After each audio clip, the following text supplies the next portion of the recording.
there's a pataki that speaks of when Orunmila taught martial arts to Obatala, but he ultimately taught it to his son, Shango. So when he taught Shango the arts of war, martial arts, Shango excelled rapidly. And it got to the point where Shango became a little bit arrogant, to the point where he wanted to challenge his father to the death, right? A lot of young, unmitigated testosterone, not understanding the other ramifications of life. He wanted to replace his dad out of frustration. So Badala couldn't negate the challenge, but he knew that based on him being an older man, and even though he had better technique than Shango had a lot of athletic ability and a lot of youth, and it was going to prove difficult, kind of like maybe a John Jones Aspinall situation. Yeah. And Orunmila consulted Obatala, and the Odu of Oragun was revealed, where Ifa told Obatala to offer sacrifice to Eshu and Ogun.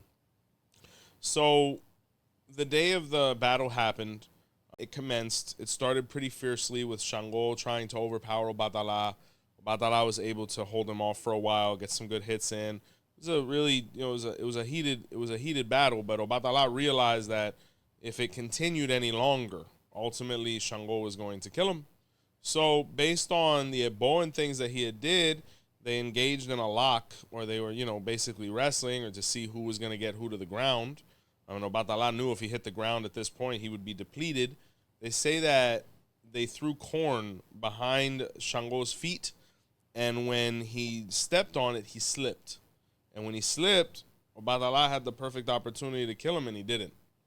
And Obatala looked at Shango and said, hey, I have every right and every possibility to eliminate you right now, but you're my son. So you have to learn that just because you feel like you could replace somebody, understand that one day you may be in that position. Do you want to be replaced? Do you want to be abused? Do you want to be somebody that's discarded?